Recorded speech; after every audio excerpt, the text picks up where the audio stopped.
Hola a todos, bienvenidos a Paredro, el podcast de libros, autores y demás actores del mundo literario. Mi nombre es Camilo Hoyos. En el marco de la Feria del Libro de Bogotá 2022, y específicamente en el eje de conversaciones que le cambiarán la vida, fui invitado a participar en un panel que era imposible decir que no, por las mujeres que admiro tanto que acompañé. La charla se tituló Cuando despertó, el libro seguía allí, la resiliencia de la cultura. Y tuve la oportunidad de conversar con Yolanda Reyes, quien ya ha pasado por nuestros micrófonos y a quien admiramos muchísimo.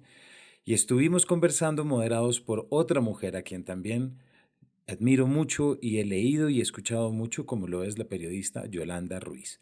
Estuvimos hablando sobre las palabras, sobre la oralidad, sobre la palabra escrita y sobre todo sobre los poderes que tiene la lectura, la literatura y todo aquello que nos puede enseñar para esa palabra que, aunque a veces parecería estar agotándose a sí misma, como es la resiliencia en su semilla y en su concepto y en su corazón, pues tiene un propósito muy importante para muchas personas de nuestro país, si no son todos.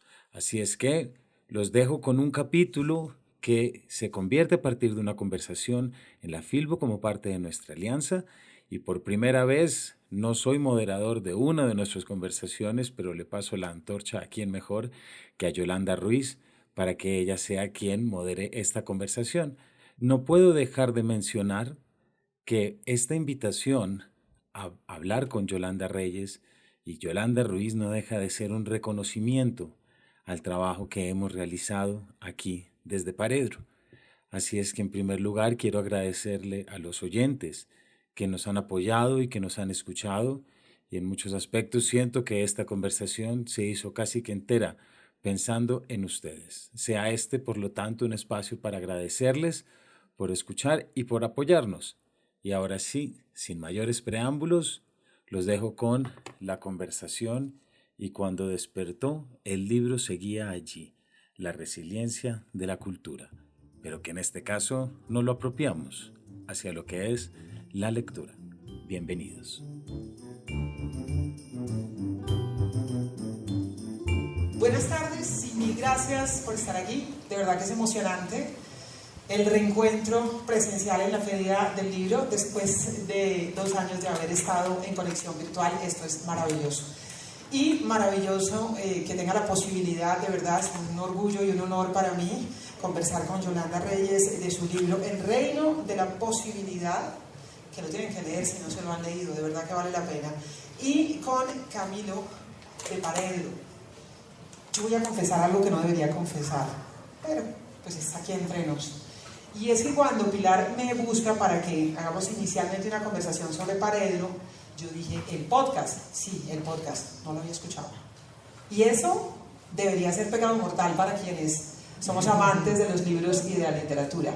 Pero es que pasa con los podcasts hoy en día como pasa con los libros. Y es que uno va armando morros de los libros que tiene que leer, y yo ahora voy armando listados de los podcasts que tengo que escuchar, y ahí tenía pendiente a Paredro, pero no lo había escuchado nunca. Entonces fue lo primero que le dije a Pilar. Le dije como difícil, pero me pongo a escuchar. Entonces, ¿qué me ha pasado con Paredro? Que hice maratón de Paredro en las últimas semanas y fue maravilloso. Porque hice maratón, escuchaba 2, 3, 4 capítulos, sobre todo los fines de semana, porque entre semana toca escuchar las historias de Otoniel y otras cosas. Entonces, el fin de semana, mientras cocinaba, hacía ejercicio, me movía, etcétera, Paredro sonaba allí. Entonces, fue maravilloso. Y luego me dice Pilar, no, pero es que nos parece más enriquecedora la conversación con Yolanda Reyes. Y yo dije, no soy capaz. Eso lo puede hacer Camilo, pero yo no me declaro capaz de hacer una conversación con 2 personas al mismo tiempo.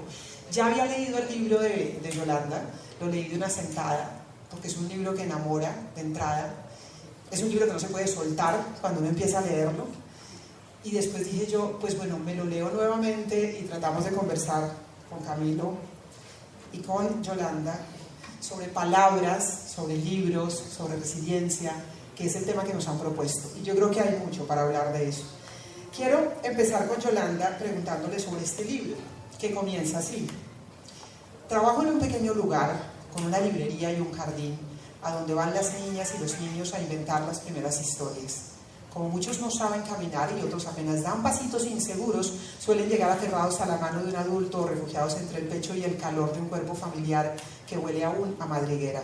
Tengo que fingir indiferencia mientras me escudriñan de reojo con esas formas de mirar, de oler y de gravitar alrededor, que recuerdan coreografías sin nombre, escritas en el fondo de la especie o venidas de otras especies primitivas.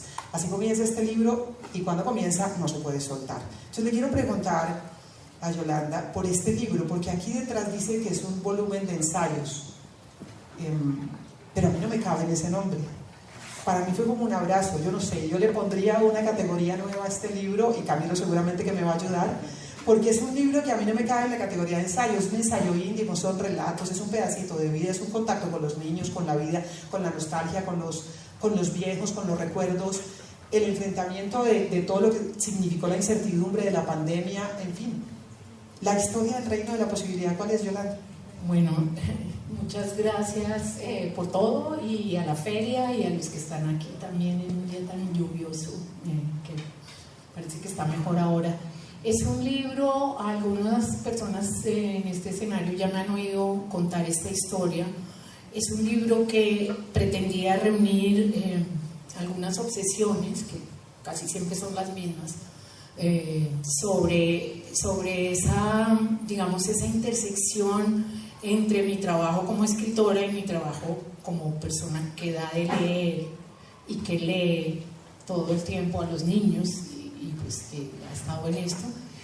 Y yo iba a recoger varios ensayos, los editores de Random me habían pedido que reuniéramos esas pequeñas ponencias, conversaciones, pero yo quería, tenía algo que ver con otro libro mío que se llama La Poética de la Infancia, que lo publicó Luna Libros en 2016, y yo no quería que fuera la continuación de eso, y sí reunía esos ensayos que yo pensé que salían muy rápido, que ya estaban, y vino la pandemia. Cuando vino la pandemia y nos puso todo patas arriba. Yo me había ido a escribir cómo conectar esos ensayos y esa frase que tú leíste de trabajo en un pequeño lugar, porque se llama Mi Lugar, y siempre yo he pensado y me he preguntado cuál es mi lugar, y esa ha sido una pregunta para mí muy difícil de contestar. Nunca he tenido un lugar puesto fijo, no tengo. Cuando estoy con los autores de literatura para adultos dicen, la que escribe para niños. Cuando estoy con los de niños dicen, la que escribe en el tiempo, entonces tampoco, la columnista. Nunca tengo un lugar fijo, y a mí me parece que de esa incomodidad o de esa ubicuidad salen estos ensayos finalmente. Y entonces yo me fui a escribir eso, y ya la pandemia venía por Italia, ya había venido a Shanghai, de China. ¿De China? Porque ahora está en Shanghai, pero no digamos malas palabras ahora. Y venía, y una semana después cerraron el mundo. Una semana después yo había encontrado el tono del libro, como cuando uno encuentra, esto va a amarrar todo, esto va a hilar las cosas que no tienen posibilidad de ser hiladas, porque ahí yo me pregunto qué es ser una mujer que escribe en este tiempo, qué tiene que ver eso con las mujeres que escribieron antes y que son de mi familia, qué tiene que ver, y en el fondo lo que yo me pregunto en el libro, lo que atraviesa el libro, y sí me parece que son ensayos en ese sentido más contemporáneo, más femenino, son ensayos biográficos, son ensayos autobiográficos, son ese lugar en el que uno se sitúa para mirar las cosas que hace, interrogarlas y tratar de buscar conexiones entre una cosa y otra. Y para mí la conexión es el sentido, por qué les damos de leer a los niños, por qué escribimos, por qué nos interesan todavía los libros, y nos interesan justamente porque las palabras llevan un sedimento de sentido, y muchas veces ni siquiera sabemos por qué creemos lo que creemos, y de pronto es alguien, ahí digo en algún momento, con esto termino, es una niña que mira a su madre, que se cae, una niña que tiene 1 año y se cae y mira la cara de su madre para ver si le dolió o no, y según la cara que ella haga o que ella ponga, la niña decide llorar o continuar la marcha. Y eso es ese caudal de significados que arrastramos y con los que lidiamos durante el resto de la vida. Entonces es una escritora que pregunta eso y que no tiene tampoco una respuesta. Sí, yo diría que son ensayos muy íntimos, muy de fondo, muy del alma, y por eso también para mí el libro es como un masajito para el alma, o sea, como un abrazo, como un apapacho, como algo que nos conecta con un montón de cosas hermosas. Y bueno, yo les quiero proponer y quiero preguntarle a Camilo Hoyos de Paredro por la palabra oral, porque es que hoy hay una especie de reinado de la oralidad. El podcast nos ha vuelto a conectar con la oralidad, la pandemia nos volvió a conectar con la oralidad, con la virtualidad, con encontrarnos. Hay una explosión de gente conversando en las redes, hablando, y a mí me parece maravilloso, pues yo que soy de trabajo de lenguaje oral, de mucha oralidad. ¿Cómo ha sido esto en tu caso de trasladar a palabra oral la palabra escrita? Porque tu podcast es de libros, es de autores, pero al final de cuentas lo que haces es contar las historias. Hay un montón de autores que yo descubrí en Paredro y que ya los anoté, por supuesto, para la lista de lo que tengo que leer, pero es hablar de algo que se escribió. Creo que fue Oscar el que dijo que los autores no deberían dar entrevistas porque se trata de simplificar lo que no se puede simplificar, pero mira que sí se puede, y Paredro lo ha hecho de manera exquisita, diría yo. Pues muchísimas gracias, un saludo a todos, muchas gracias a la feria también por la invitación, y debo decir que nunca me imaginé en ese primer capítulo de Paredro que iba a terminar aquí hablando con ustedes dos, entonces siento mucha gratitud y muchas gracias por eso. Definitivamente fue un vuelco a la oralidad, el podcast, y a mí me parece que el tono de la voz que se utiliza en un podcast, las palabras que utilices es fundamental, son fundamentales, porque lo que tienes que optar siempre es por, de alguna manera, quitarle la solemnidad a aquello de lo que estás hablando, que por principio se cree solemne. Estás hablando con el escritor, ¿no? Entonces hay que cuidarse muy bien de qué se le dice. No, o sea, no se le puede preguntar si toma Coca-Cola. Sí toma Coca-Cola. Es decir, hay que bajar muchísimo, y yo creo que en gran medida el no bajar esas grandes esferas de la literatura ha hecho que hayamos perdido muchos lectores por un lado, y que otros ni siquiera se hayan aparecido, ni siquiera. Yo creo que la oralidad en ese sentido puede ser más eficaz que la escritura para generar ese estilo inmediato, ese estilo directo.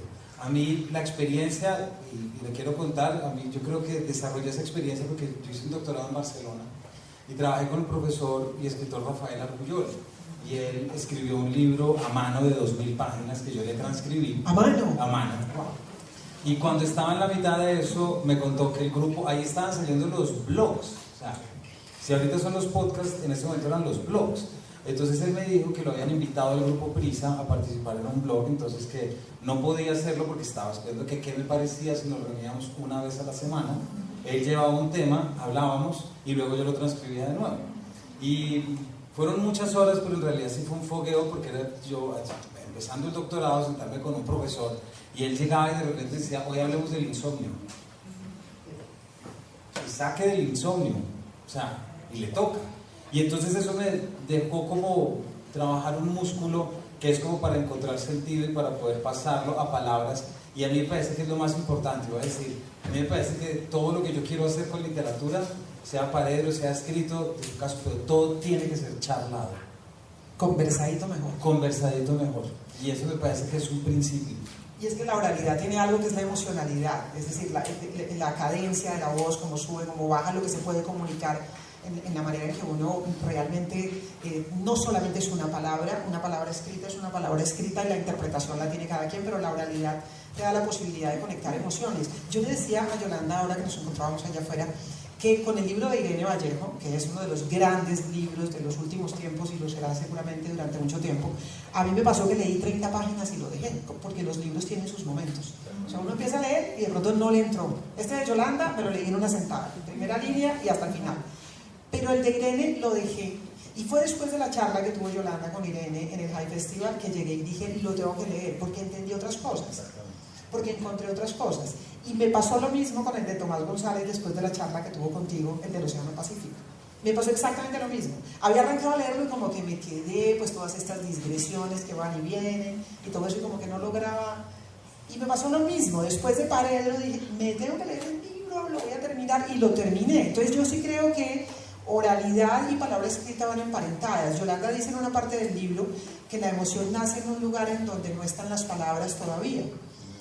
Entonces, primero la emoción, luego la palabra, yo creo que es la palabra oral y luego la palabra escrita. No sé si va en ese orden, en distinto, pero le quiero preguntar a Yolanda sobre la oralidad y la palabra escrita. Porque el primer contacto que tienen los niños es la palabra oral. El que tenemos todos es la palabra oral. Esa es la primera conexión que tenemos con el lenguaje, ¿no?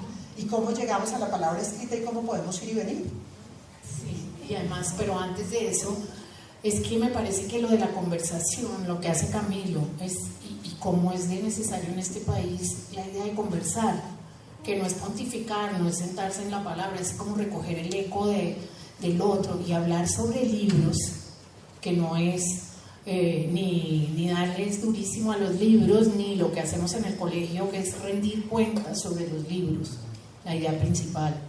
Entonces, el argumento de los personajes. Sí, ese nivel de la conversación, crear escenarios para la oralidad, pues eso es, y esto lo empato con lo importante que es como un asunto de sobrevivencia en el sentido literal de la especie. Pues los niños necesitan estar envueltos, ser envueltos en palabras, y se juegan la vida en eso, porque el bebé, pues ese es uno de los ensayos, el bebé llega a un mundo completamente desorganizado, completamente desprovisto de todo. La frase de Lucrecio es hermosa, el epígrafe de como marinero echado al agua, a la orilla, desnudo y sin alimento, y es justamente la voz, y por eso cito a alguien que dice que tu voz, Yolanda,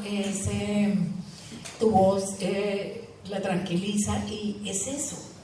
Entonces ese bebé aúlla, maulla, y la voz que viene y la voz que va, y es esa conversación. Lo primero que hay en la especie humana es la oralidad. El bebé oye la voz de sus seres queridos, de su madre en el último trimestre de gestación.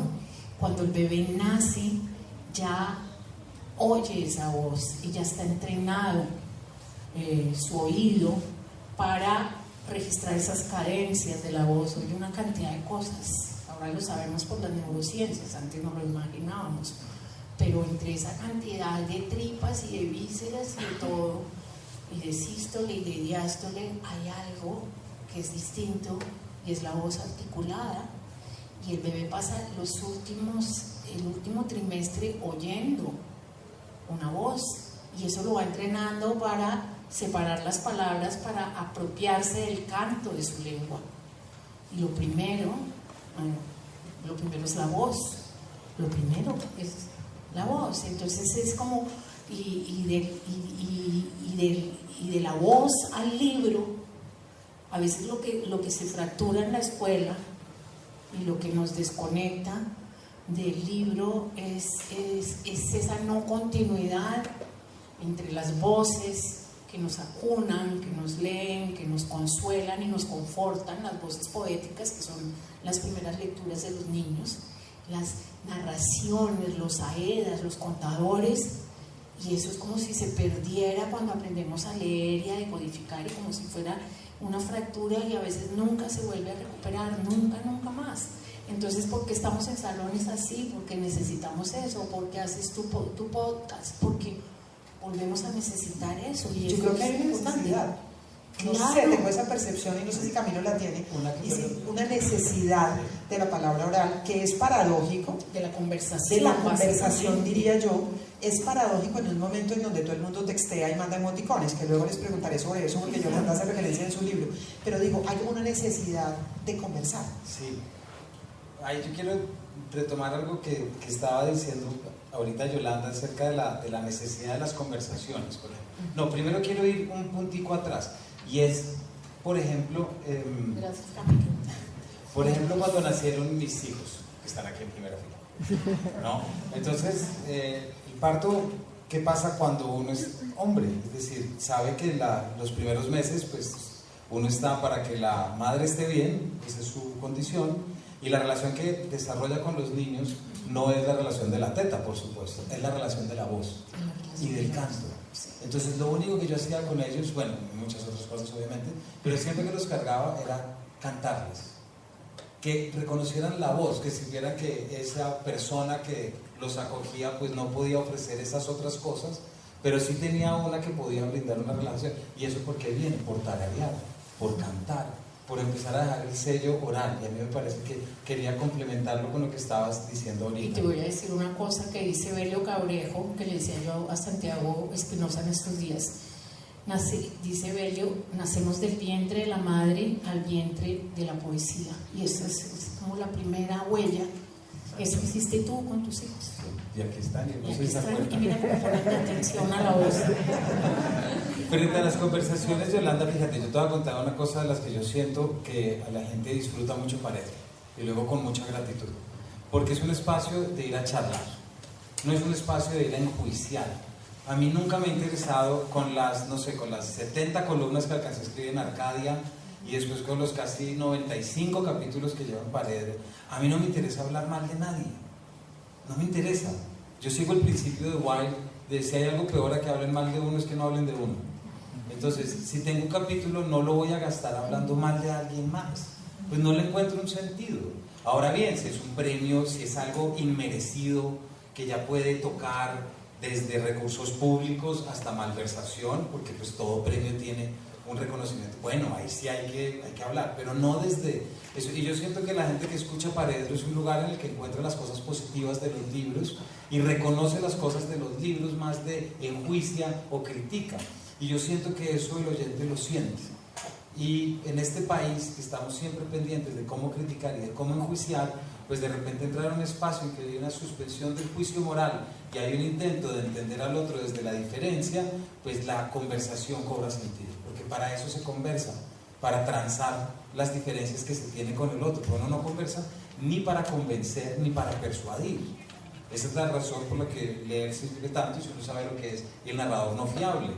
El narrador no fiable es un narrador que uno lee y uno sabe que le está metiendo un gol. Pues uno lo lleva al plano real y puedes conversar con alguien que sabes que te está metiendo un gol. Pero es que conversar es eso, es la transacción, que no es muy distinto de lo que uno hace con un libro, prácticamente.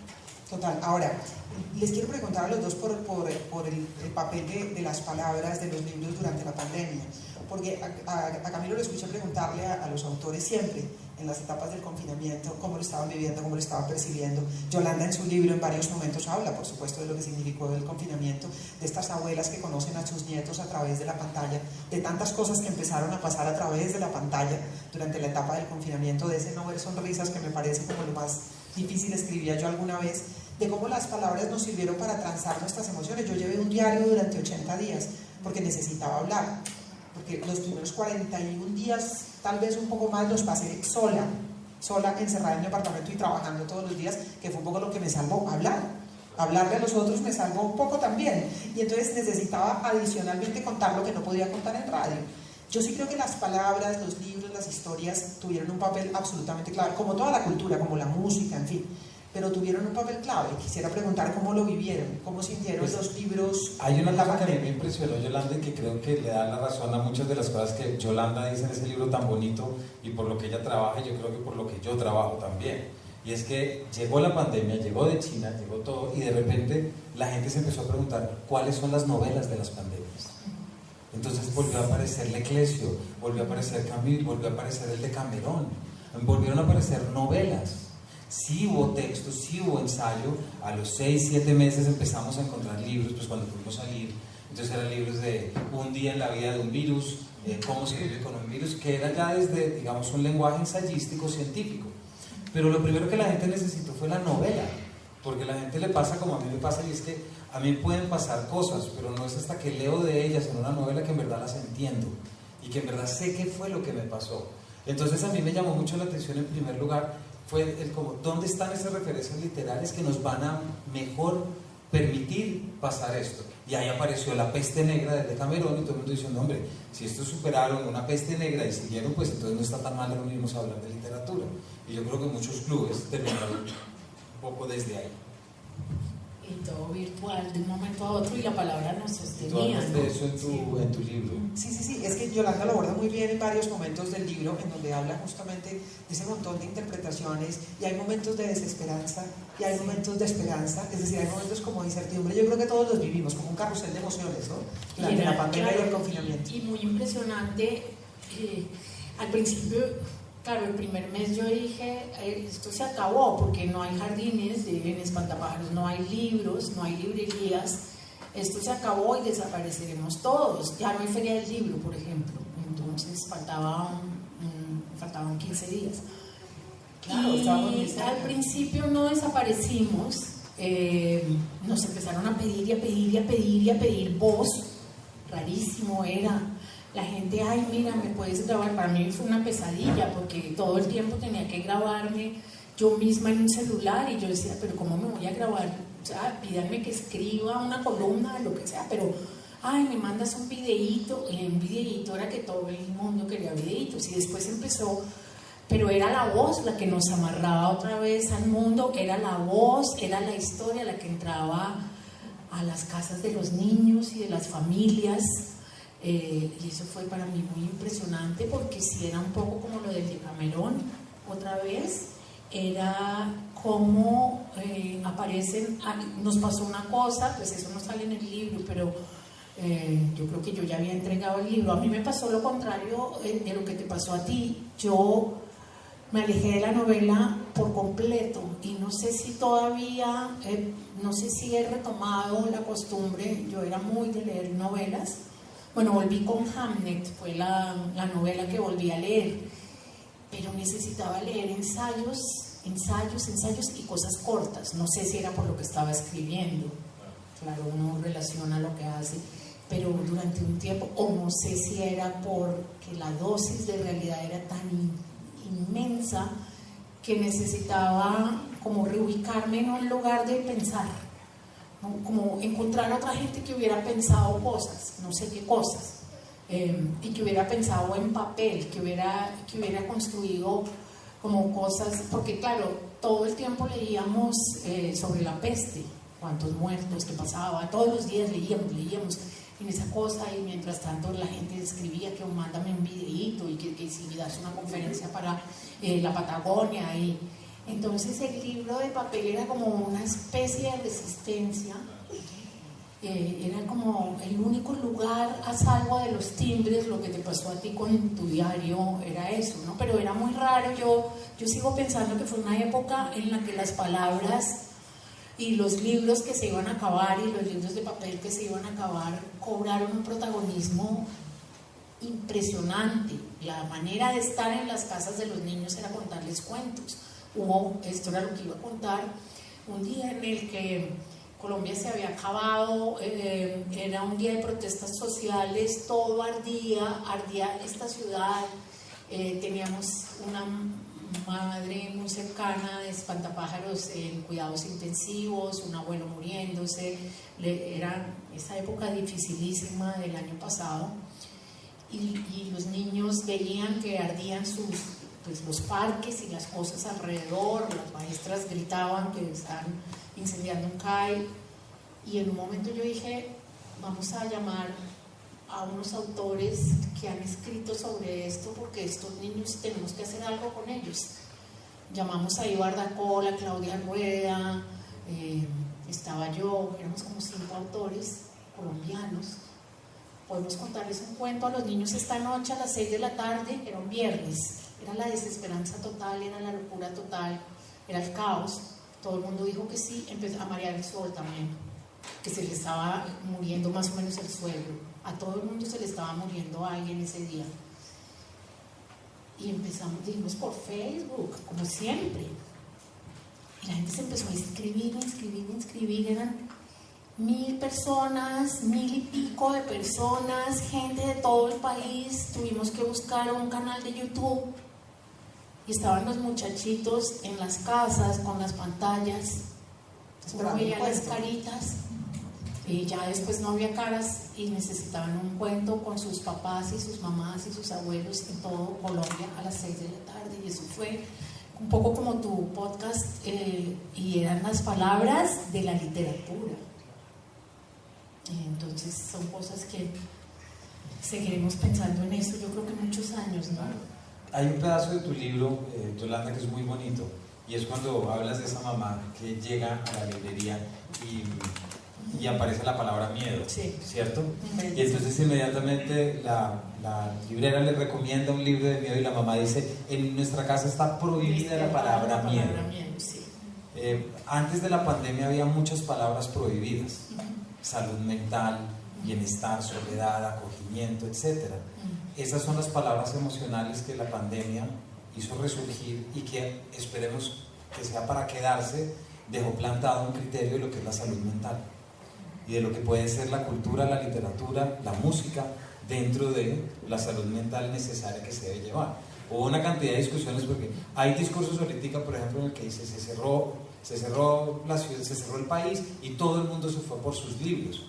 Sí, eso nos dejó una realidad, porque ¿qué pasó con los gestores culturales, con los promotores de lectura, con los que se iban a los territorios?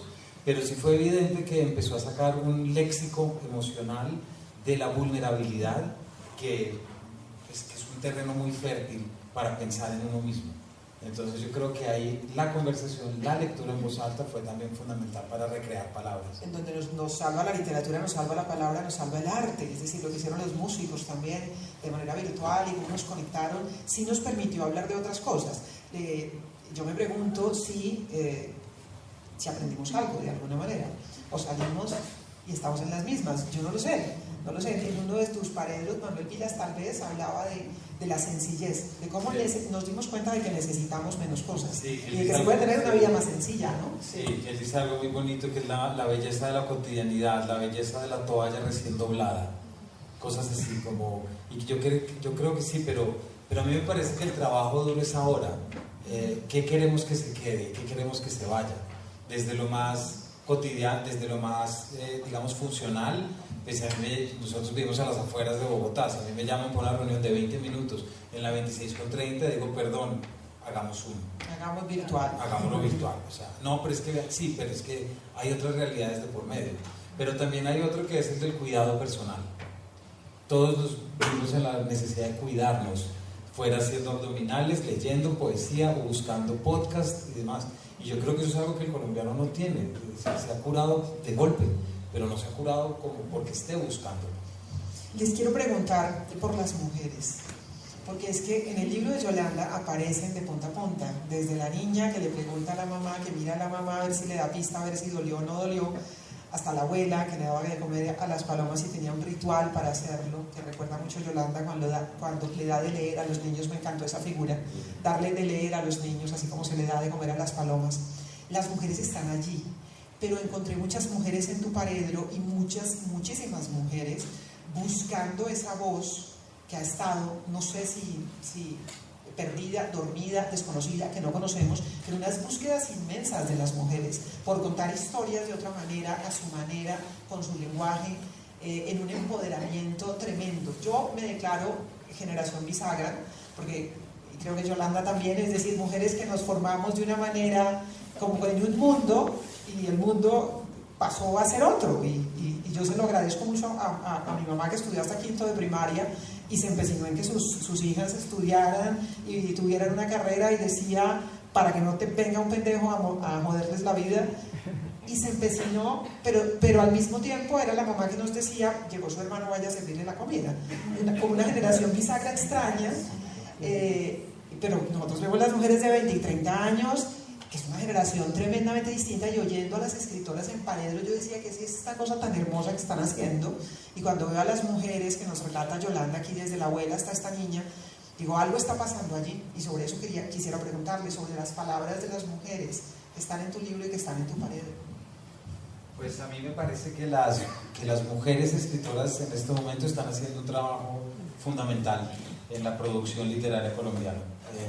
No me atrevo a hacer unas diferencias nunca voy a decir escritura masculina y escritura femenina, jamás, y tampoco voy a hacer una generalización que divida en qué escriben los hombres y qué escriben las mujeres, tampoco me interesa, pero sí podemos encontrar constantes en las mujeres.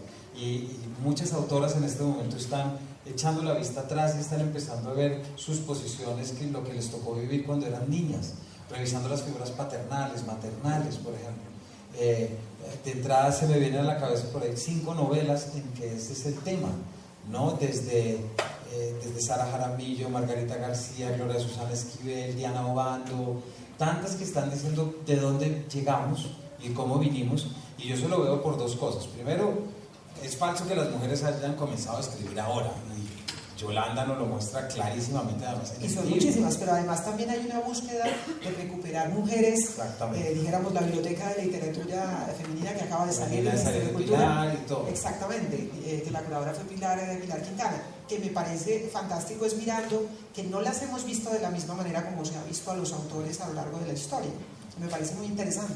Y a mí me parece muy chévere eso de Pilar, me parece que es, porque dedicar su obra de alguna manera a la búsqueda de una nueva imagen de la mujer, sea esta madre, sea esta hija, es decir, estar siempre buscando lo nuevo, y que ese impulso literario desde la ficción y de la imaginación termine dirigiendo una biblioteca de mujeres escritoras, me parece que tiene todo el sentido. Es decir, porque, y esto Yolanda, tú vas a estar de acuerdo, una cosa es escribir el libro, otra cosa es qué pasa cuando el libro sale, y ahí es donde empieza el trabajo de cómo se pone a leer, cómo se recibe para que se lea, cómo se aprovecha. Los libros en sí mismos no los leen, siempre necesitas ese soporte que está. Entonces yo creo que un trabajo desde Paredro y desde donde sea para poder incluir más, no se trata, como hablábamos hace un rato con Claudia Montilla en la presentación de la colección de relecturas, no se trata que entonces vamos a sacar a Álvaro Cepeda Zamudio y vamos a meter a Fanny Buitrago. No es que sean 10, es que alguien nos dijo que tenían que ser 10, o pueden ser 20. Sí, es cosa, yo creo que también esa conciencia de, yo creo que eso sí es femenino, Camilo, lo de las rupturas, lo de no tener que mostrar tantas cuentas, a mí me parece, desde 3, 10, pero también esto es novela o esto es ensayo, esto es literatura para niños o es para jóvenes. Pero y creo que es lo que nos está pasando. Yo ahora tengo 3 libros que compré y en esos libros no encuentro que estas mujeres tengan que decir qué hacen o desde qué lugar escriben. Es que, bueno, yo estoy fascinada con Tamara Kamenstein, pero es una poeta que hace un ensayo, que uno dice es un ensayo poético, y yo creo que esa libertad de no haber sido vistas, ahí pasó algo. Y lo que tú dices sobre hablar de los vínculos, de los hijos, de las filiaciones, de las madres, otra vez vuelvo, me interesa mucho la construcción de sentido, porque de dónde viene lo que nosotros pensamos de todo, de dónde viene el mandato de ser buenas, de agradar, y todas esas deconstrucciones, todas esas borrar y tachar y escribir encima, y volverles a preguntar a las mujeres, a nuestras mujeres heroínas, por ejemplo, en ese ensayo, la idea de la heroína. La idea de la heroína también hay que romperla, porque es que la heroína, sí, que Antonia Santos y la otra, la de los comuneros y Manuela Bertrán, pero esa idea es muy costosa, nos ha costado mucho ser heroínas, ser la excepción, ser las bravas, las mujeres bravas, en Santander, mujeres de la tierra brava, entonces todas esas rupturas, pues creo que la literatura y las artes, porque no solo esto está pasando en la literatura, aprovecho para decirles que vayan a una exposición maravillosa en el Museo Santa Clara, que se van a encontrar una mujer hablando con las vírgenes y mirando las montañas, las mujeres, las representaciones de las mujeres. Pero es esto lo que está pasando.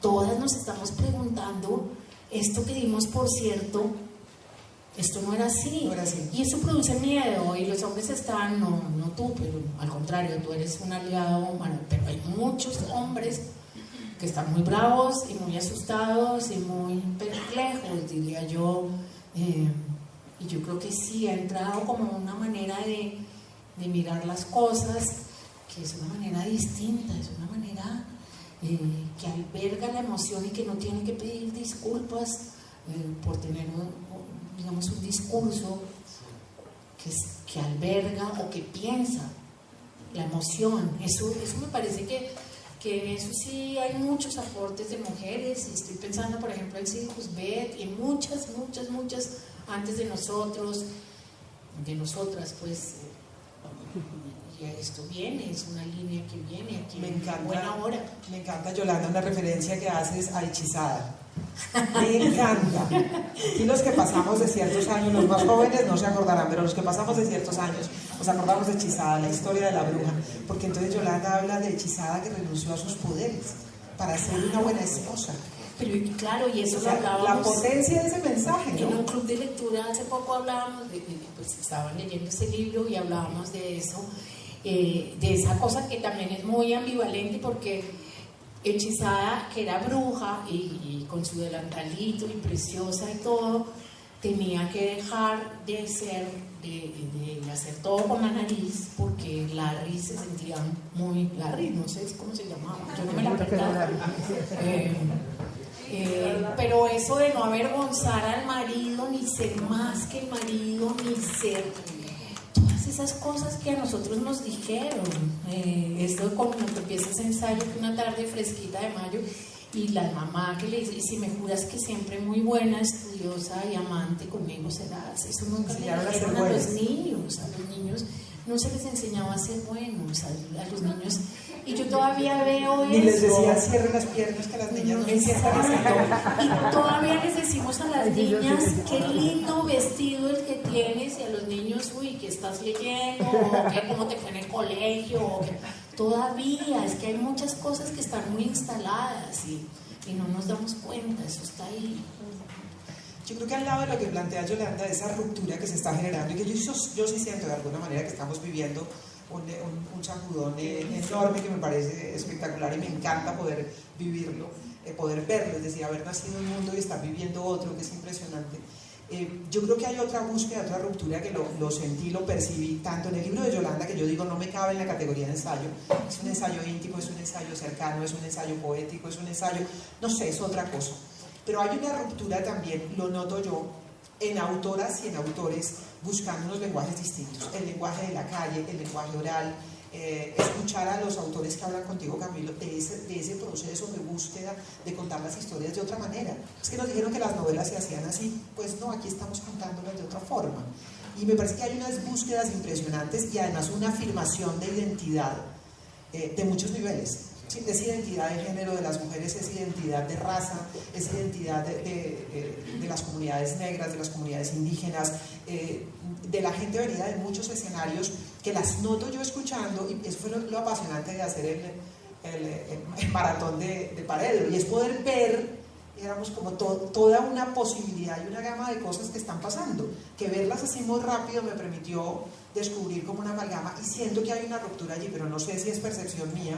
Tú que has leído esos libros y demás, y Yolanda que es escritora, nos pueden decir si hay algo allí también que está pasando en la manera de escribir, de contar el mundo. Pues yo creo que la búsqueda de ese lenguaje es una exigencia siempre en un texto literario. Es decir, porque estás contando algo, pero lo estás contando a través de una manera, aunque la manera en que lo cuentes sea la forma en que te lo contarías en la calle. Eso ya es una manera, me explico, nada pasa desapercibido desde allí. Entonces, por un lado está lo técnico que te lleva, pero por el otro lado está también este sentido de justísima reivindicación que pasa por, vamos a traer de nuevo esas narrativas sobre las que no hemos escuchado. Por ejemplo, vamos a ver esas historias. Por ejemplo, yo espero el momento en el que tú puedas leer, con todas las dificultades que eso tenga, pero una novela escrita por un escritor o escritora de Quibdó o de otro género, de Quibdó, que tenga 28 años. O sea, me muero de las ganas de leer eso. Me encantaría leer la historia de alguien que viva, de un joven en Hidroituango que tuvo que dejar su casa porque había una amenaza medioambiental. Porque es que las historias, cuando pasan a través de la novela, es que tú no las estás entendiendo en un ensayo, las estás entendiendo desde ese punto, es decir, desde esa realidad, desde esa perspectiva. ¿Y qué pasa? Que el poder se congrega cuando dejas por fuera las otras perspectivas. Y cuando dejas por fuera las perspectivas y empiezas a reglamentar el juego, pues entonces dejas mucha gente callada que no le interesa hablar bien. No hay nada más antipático, me parece a mí, por ejemplo, y eso tiene mucho la cultura bogotana, que es corregir como el otro habla. Entonces alguien dice, no, Naiden, perdón, nadie. No, Naiden. O sea, ¿por qué vamos a corregir eso? Una cantidad de palabras, de cambios, de consonantes que tenemos, y que sí, si nos ponemos a ver, la Real Academia nos va a decir que está mal. Pues es que no tenemos que hacer todo para la que Real Academia nos diga que está bien. Entonces tienes que tener un espíritu transgresor para poder sacar tu identidad. Andrea Abreu, por ejemplo, de Panza de Burro, que ese es uno de los últimos capítulos, ella me contestó una cosa que yo no me esperaba de ninguna manera. Ella llegó y dijo que cuando empezó a escribir en su estilo canario, de las Islas Canarias, empezó a sentir un reconocimiento y una valoración de su identidad. Yo decía, pucha, eso es lo que se supone que si se oye aquí de alguien que escribió de la Comuna 3, de Bosa o de otro, me explico, algo callejero. No, allá era identitario de una isla. Es porque permites decirte a ti mismo, como yo hablo es como yo hablo, y así hablo yo y esta es mi identidad. No, que no la entiendo, pues esfuerces un poquito. Sí, es que hay identidades distintas. Y un poquito me parece que lo que yo leo y escucho de los autores que te oigo en Paredro es eso, hay rupturas, hay múltiples maneras de ser, de escribir, de contar, de relatar. No hay una sola que es un poquito la correcta, y hay una búsqueda incansable en este momento de ese proceso de encontrar identidades. Lo percibo y no sé si Yolanda lo reconoce también en los autores, en lo que están escribiendo. Y en Paredro, además, yo creo que la poética siempre es política, y creo que el Paredro está atravesado por una mirada de la polis y de lo político, y creo que también las ferias. Ayer hablaba yo con una amiga de ferias del libro, y hablábamos de ferias famosísimas en Latinoamérica, y decíamos, las ferias empiezan a albergar otras cosas. Es como Paredro, y es como a quién llegas tú, y es como tu club de lectura, porque es que nosotros, y tiene que ver con lo que tú dices del habla, del hablar correcto, y de la erudición, y de esta idea en Colombia que está en buena hora cayéndose, y la gente todavía no se ha dado cuenta de lo que se está cayendo ahí, que es que solo unos tienen la palabra y los demás, si acaso consumidores, si acaso lectores, y es mucho, sobre todo oyentes de radio en un nivel muy básico, y eso está cambiando. Y yo creo que la conciencia de que escribimos y leemos y damos de leer y conversamos sobre libros para que todo el mundo sienta, como dice Gianni Rodari, que todos los usos de las palabras para todos, no para que todos seamos artistas, sino para que nadie sea esclavo. Es que es eso lo que está pasando, y hay muchas voces, y hay gente que no se ha querido dar cuenta. Entonces hay periódicos cada vez más flaquiticos que no se la han pillado. Pero eso no es esta feria, por ejemplo, ver la gente comprando libros. Yo acabo de ver 7 muchachos de un colegio distrital leyendo en voz alta en el stand de Laguna, y se me escurrían las lágrimas de ver esas cosas están pasando, y creo que esos espacios como el tuyo están haciendo que eso pase. Yo creo que uno trabaja por eso, uno trabaja para que los niños se apropien de las palabras, y para que este país simbólicamente sea distinto, porque es que si no estamos haciendo nada. Ahora la pregunta mía es por qué eso en política no lo estamos viendo, o sea, porque no podemos conversar en política, ¿no? Bueno, no sé. Ahí sí que se necesita una conversación. Ahí sí que se necesita una conversación de doble vía. Tengo un par de preguntas finales, ya van siendo las 7, ¿no? Que se ha pasado el tiempo, ¿sí? Nos han echado porque somos los últimos. No nos han echado porque sí, somos los últimos, entonces bueno. Pero tengo un par de preguntas finales, y es que hemos hablado de palabra oral, palabra escrita, del lenguaje, y hay algo muy bello que escribe Yolanda en el libro cuando habla de otro lenguaje, ¿no? Los emoticones. ¿Cuándo me rendiré ante la evidencia de no entender los códigos de un mundo que ha dejado de pertenecerme? Y es que es curioso, estamos en un reinado de la palabra oral, pero al mismo tiempo también de ese otro lenguaje que nació de otra manera. La carita, el dedito, las mil maneras de comunicarse, y yo sí quisiera saber cómo combina lo uno con lo otro. Es decir, cómo permanece el libro, cómo permanece la palabra oral, el relato, las conversaciones, con un lenguaje nuevo que nos está avasallando. Los jóvenes de hoy hablan con emoticones y muy pocas palabras, a través de sus mensajes de texto. Los que ya no somos nativos digitales los usamos, pero también escribimos muy largo el texto y todo lo demás, ¿no? Pero es interesante, por ejemplo, Yolanda, ver cuándo las novelas van a terminar con emoticones. Por ejemplo. O una novela escrita con emoticones, por ejemplo. O una novela escrita con memes. Es decir, yo creo que esas cosas no hay que ser realista de la Real Academia. Es decir, uno tiene que dejar siempre la apertura, porque los jóvenes que escriben a través de emoticones o los otros que buscan, es que todo el mundo está buscando darle sentido a su experiencia y a su mundo. Entonces yo no tengo por qué decirle a alguien, no usas emoticón, en cambio le un soneto de Shakespeare. No, para nada. Y porque es que ya nos hemos dado cuenta, y esto es un poquito Yolanda que quería complementar, nos damos cuenta que también, pues, yo conozco mucha gente que se ha leído todo Shakespeare y son unos imbéciles.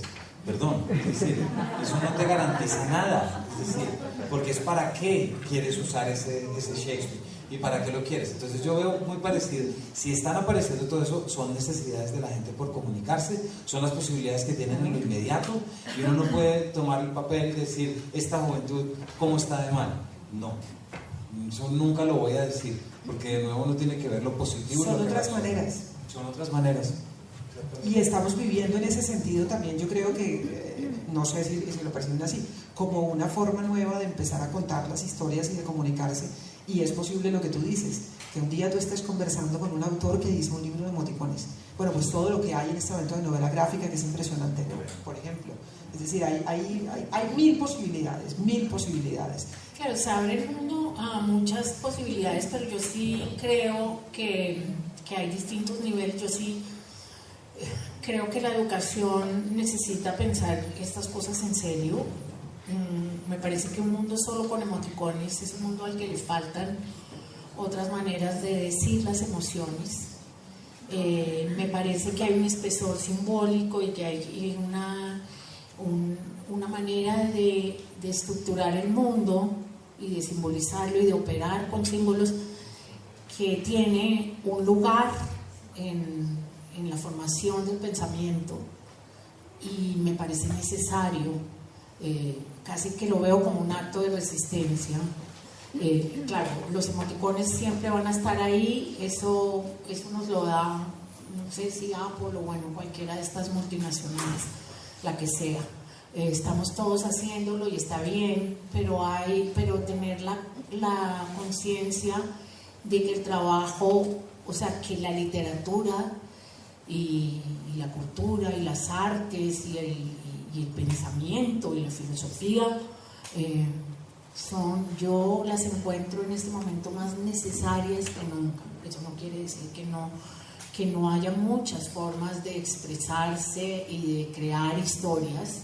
La novela gráfica es un trabajo absolutamente cuidadoso y riguroso. Estructurar una novela gráfica para mí es una cosa es colosal. Es mucho más difícil que decirlo en palabras, como llegar a ese nivel de síntesis. Y son construcciones artísticas distintas, pero creo que aquí hay también toda una urgencia de pensar en estas cosas y de pensarlas seriamente y de pensar cuál es el lugar de la literatura y de las artes y del pensamiento y de las humanidades también, por supuesto, en la formación de las nuevas generaciones. Para mí este es un asunto crucial, es un asunto político, porque es que con eso es con lo que pensamos, con eso es con lo que nos defendemos un poco de que sean los algoritmos los que dicen lo que nosotros tenemos que elegir y decir y pensar. Entonces, y cada vez les entregamos más, ¿no? Y cada vez les entregamos más decisiones. Entonces creo que esa envoltura simbólica Eso que da la literatura es justamente esa segunda piel, ese operar con símbolos. Y vayan al pabellón de Corea los que no hayan ido, es un pabellón hecho solo de libros, solo de palabras, solo de pensamiento y de diseño. Y están, pues, ¿dónde están? Ahí no hay ni recreación dirigida, ni juegos, ni música estridente, ni venden cosas made in Corea. Ahí hay una propuesta pensada en los libros, y ahí hay pensamiento, y esto es lo que hace que las cosas tengan una fuerza distinta. Entonces yo creo que estos escenarios son escenarios para pensar en el lugar de la palabra escrita y de las múltiples formas de pensar y de la urgencia que tiene un país como este de hablar y de leer y de pensar más allá de lo inmediato. Y creo que la escuela tiene mucho que decir. Y bueno, lo que tú haces, que es democratizar y poner las cosas en un lugar, pero digamos, está lo de siempre, la comunicación de todos los días, pero hay otra cosa por la que tenemos que trabajar. Pues de verdad que ha sido apasionante. En la invitación para esta charla retomaban una frase de Irene Vallejo: cada vez que hemos despertado de la pesadilla de nuestras catástrofes humanas, el libro seguía ahí. Y yo creo que va a seguir, Yolanda. Que venga, va a venir de mil maneras, pero va a seguir, pues cuántos cientos de años, y aquí lo tenemos.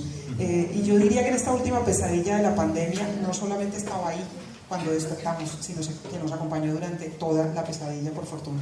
El libro, y nos acompaña la palabra. Y yo sí les quiero recomendar el libro de Yolanda, que se lo van a gozar de punta a punta, y que pongan ya de una Paredro Sagrado. Si lo pueden hacer, si no lo han escuchado, háganlo en maratón, que es una delicia. 3, 4, 5 capítulos de una, eso es una maravilla. De verdad que ha sido un gusto. Muy buenas noches, mi nombre es Alejandra, vengo de la ciudad de Cali. El año pasado tuve la oportunidad de acompañar la protesta en la ciudad de Cali, recorriendo todos los puntos de resistencia y teniendo la oportunidad de hacer 68 entrevistas. Casi 200 páginas transcritas en Word, en un trabajo investigativo sobre el concepto de la resistencia.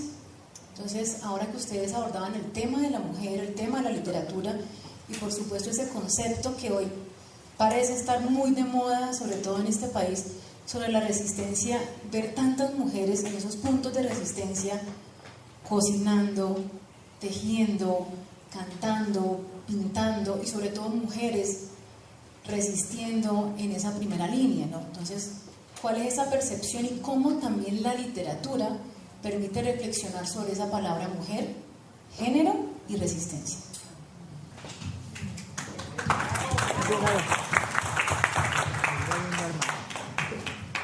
Pues, no sé, tantas cosas para decir, ¿no? De todo lo que dijiste, pero eso que pasó en Cali era como, eran dos mundos, ¿no? Esos carros blancos disparando y la gente haciendo tantas cosas.